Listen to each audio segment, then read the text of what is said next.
Hello and welcome to a very special program. We're at the World Economic Forum meet in Davos, Switzerland. Over the last week, we've had an opportunity of getting a real sense of where the world economy is headed, speaking to several thought leaders, several political leaders from India and outside, and several top businesswomen and businessmen.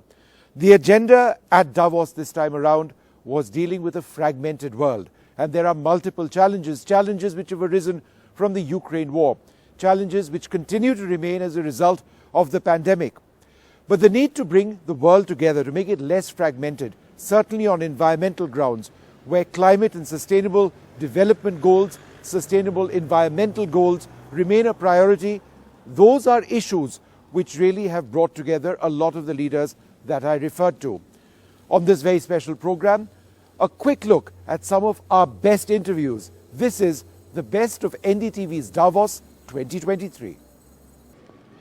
For the last couple of years, perhaps more than ever before, the Serum Institute of India has come into a great deal of prominence after COVID. We've of course had Covishield, and that saved the lives of countless people across the world. But going forward, the world continues to face threats as far as the pandemic is concerned. Adar Poonawala with us. Thanks very much for being with us, Adar. Thank you for having me. We all hoped that, a couple of years after COVID, the pandemic would be over at this stage, but it's not. The China story remains very, very real. What are some of your key concerns as far as China is concerned? Well, I think from the last time we met and talked about this, Vishnu, we thought that the pandemic is almost behind us. It's very important for the world to get back to its supply chain issues and improve on investment and all that sort of stuff. If everyone in every country has gotten over this pandemic. Yeah. Now, that's where China and what's been happening there, unfortunately, and we wish them the best of luck to get out of this as soon as possible, because, it's better for the world if China recovers from this, is that until they are fully out of the pandemic and the infection rates that they have, it's not great from the world sentiment point of view.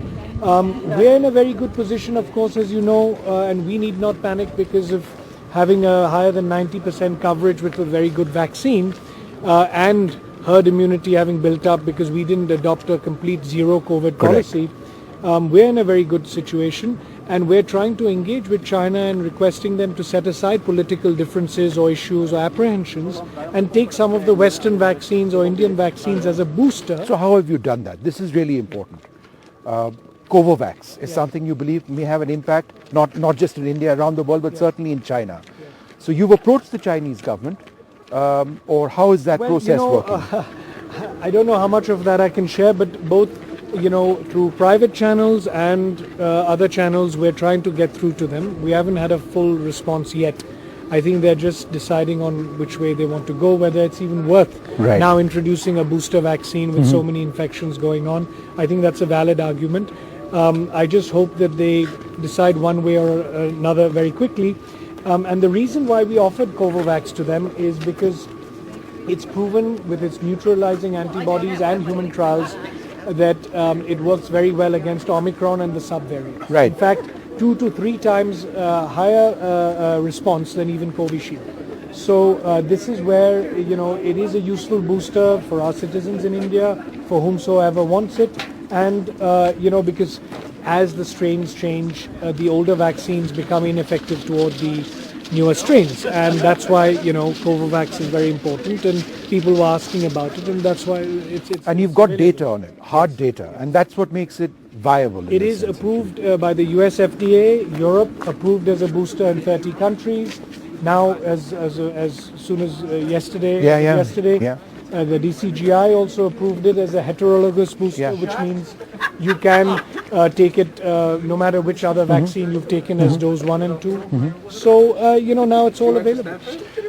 So it's going to be in Cowin in what, a week? In a matter of a few days, a week to 2 weeks. And have you decided the price?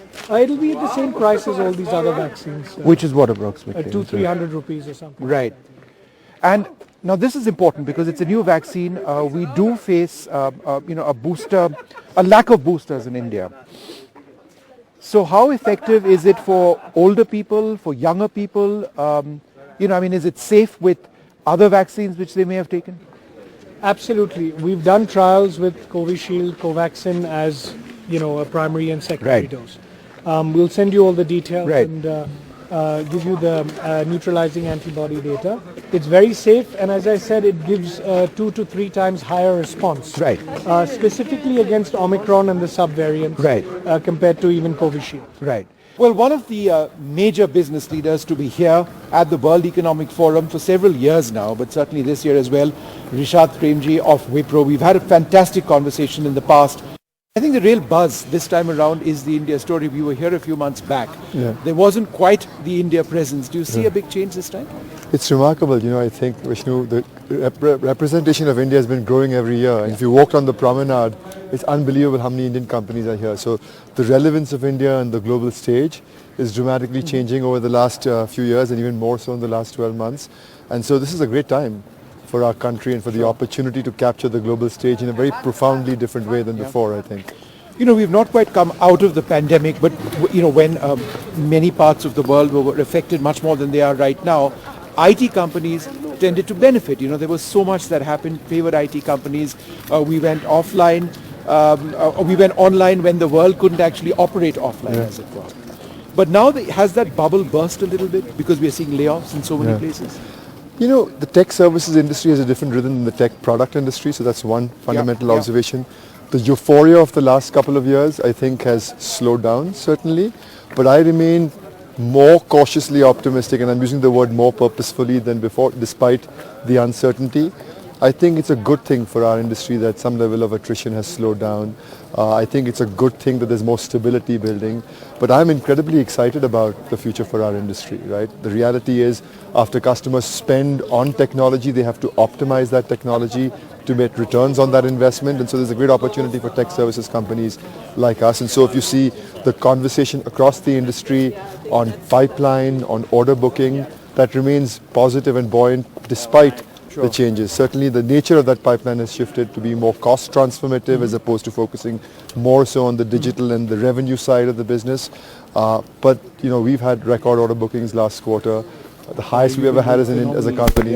And so that creates a huge opportunity, which I think I'm very excited about as it unfolds over the next few years. What about the broader IT industry in India now and retrenchments? We've seen so many across so many companies of late.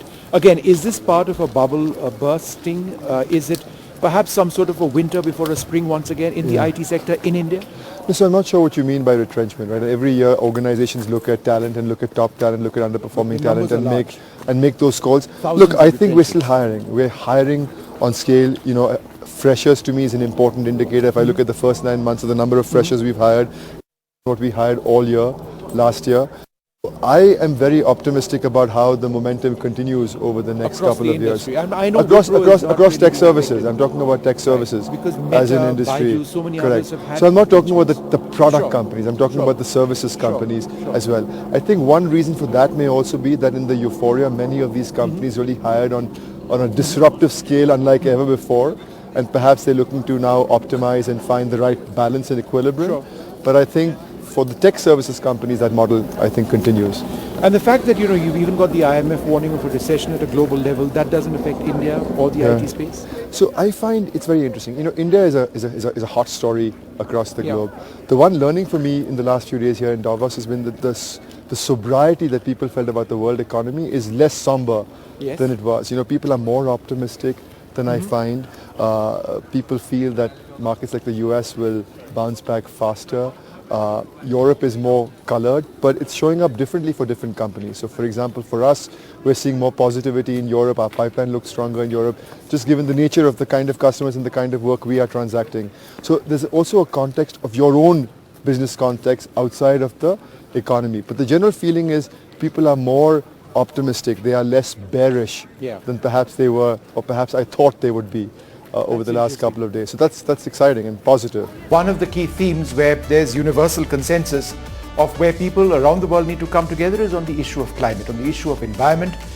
Who better to talk to us about where India stands as far as power generation is concerned, our commitment to climate, our commitment to sustained economic growth from an environmental standpoint as well. R.K. Singh, the Power Minister of India, thanks very much for being with us.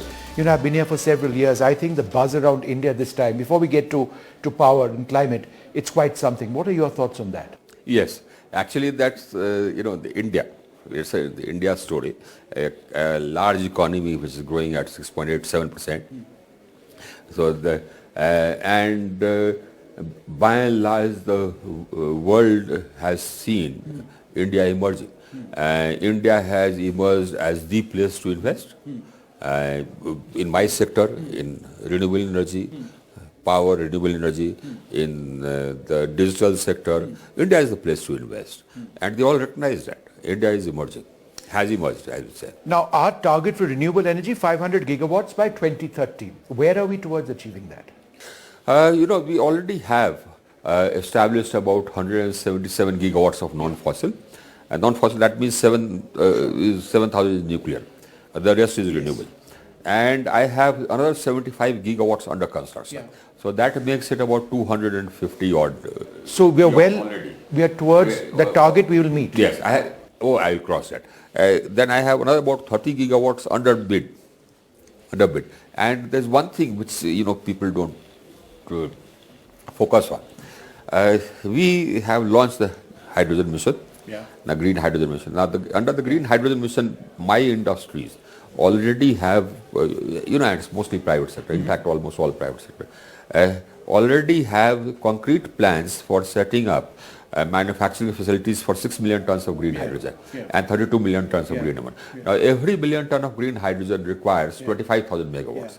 So, if you are talking 6 million tons of green hydrogen, for which the plans are, afoot, that comes to 150 gigawatts already. I'll cross 500. There's no. But one thing I have noticed, and this needs to be said, Vishnu, this needs to be said because I have observed it. As far as the energy field is concerned, the whole world, especially the developed world, is in a turmoil. The prices have gone up. The electricity costs have gone up 3 times, 4 times in Europe, in the UK, etc. India is an ocean of peace, calm. My availability is universal. Electricity is available. The prices are constant. We are, despite the fact that our demand is growing at 10.5%. So that really brings me to my next question. We have a huge demand every year, which is going up year on year.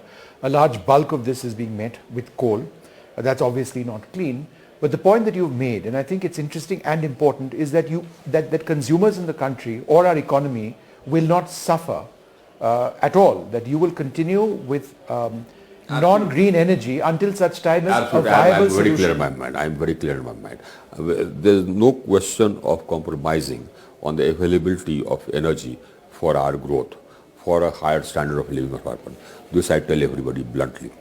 And I can say this, but I can say this because I have emerged as a leader in energy transition. I have emerged as a leader in renewable energy. The rate of growth of renewable energy in my country is the highest in the world. The quantum of renewable energy capacity which I have added is unparalleled. We have emerged as the best and biggest destination for investment in renewables. Every major fund in the world is invested in my renewable energy sector. And what we pledged, we are the only country, what we pledged in our NDCs in COP21, we achieved 9 years in advance. We had said by 2030, 40% of our capacity will be non-fossil. Today, 42% of my capacity is already non-fossil. Is already non-fossil. And if you add the capacity under construction, another about 75 gigawatts, now that already takes my capacity constructed and under construction to beyond 50%. But tell me this, sir, realistically speaking, given our projected annual demand rise, right, in power requirements, how many years before we bring down our coal requirement from what is it now, about 80% to substantially lower, in line with our commitments? Today my what is an estimate? Which year are we looking at? I'll just tell you the figures. So if you are talking about in capacity terms, today my fossil capacity, which means coal and gas, etc., that's fossil. Now my fossil capacity is already down to 58%, because 42% is non-fossil. By 2030, my fossil capacity will come down, according to my NDC target, will come down to 50% from 58. Actually, it will come down to below that. It will come down to what, 45%. This is in terms of capacity. In terms of energy, today almost about 25 to 30% of my energy is coming from non-fossil sources. already. And by 2030, I will have at least, near about 45-50% coming from non-fossil sources. This is the fastest rate of transition of, in the whole world, all the economies combined. One of the surveys, international surveys, placed us amongst the top 5 countries in energy transition, of which we are the largest economy, only large economy. Others are small economies. So in large economies, we are way ahead, top 5, and nobody else is in top 5, large economy. It's actually wonderful because we are here at such a tense geopolitical time for the world, but India seems to be standing out in terms of its growth figures, its numbers, its geopolitical stand. What's the big takeaway you think for India at a time when organization after organization is warning of a possible global recession? Sure, even in the couple of days I've been here with the Indian delegation, it's very clear that there's almost universal acknowledgement that India is the one bright spot in the global situation with the global headwinds. Its strong growth performance, whether you look at the World Bank rating or the IMF forecast, I think that there's recognition that amidst global uncertainty, in terms of resilience and growth, India has managed to do a very good job. So I think there's recognition of that. Coming back to all the reforms which have taken place over the last 7 or 8 years, the structural reforms, whether you look at the IBC, whether you look at PLI, GST. So I think on the economic front, but also on the inclusion front, there's recognition that India is probably, is going to lead in these uncertain times. How does India insulate itself from the impact at a time when we are all more global in terms of markets we look for, whether it's imports or exports, when countries which I say are traditional import partners or export partners are going through recessions or possible recessions? No, like you said, Sonia, it is an interconnected world, right? No country can escape that. But I think the measures which have been taken, which have been put in place structurally, as I said, over the past few years, they are standing us in good stead. If you look at inflation, it's come down over the last year. It's being balanced. The fiscal situation, again, consolidation has taken place. GST revenues are at a record high. Then the incentives for manufacturing in sunrise sectors, even exports. So I think overall, there is a sense that all the hard work which has been put in place, then the social net programs, whether it's Ayushman Bharat, whether it's the food security program. So on a number of fronts, both in terms of growth, ease of doing business, our ranking came down from 142 many years ago to 62. A number of measures which have been taken to reduce compliances. Again, there's the Jan Vishwas bill which has been introduced in Parliament. Yes. So I think on multiple fronts, and we have seen that in Davos, India is open for business. And I think the world and many CEOs are looking at us as a very important destination. Joining us to talk about some of the big challenges which the World Economic Forum actually sees going forward, and also a little bit about the India story, the President of the World Economic Forum. Thank you very much, sir, for being with us. Let's talk a little bit about what the risks report actually has come out with. Climate change, the biggest global risk over the next decade. How does that factor into a lot of your analysis going forward? It is true that climate change is not something theoretically happening with our children or grandchildren. It's happening here and now. And we saw it last summer. Many places on our planet is having huge challenges with the heat. And we also see floods. We have seen droughts. So the cost of inaction, in our view, far exceeds the cost of action when it comes to climate change. So we have to really now walk the talk. We have to introduce the renewables very fast. We have to also double down on the energy transition, because if we don't get those things done, we will see huge cost for humanity in the future. And there were places on our planet that is not possible to live. Well, it's been another exciting year at Davos at the World Economic Forum. The India story is certainly resplendent over here.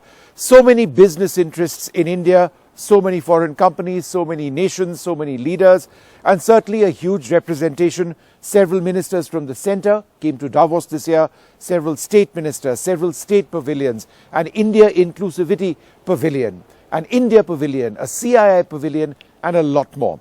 But that's what Davos has been in the last couple of years. It reflects where our economy is. Now, we're going to be back in Davos next year as well.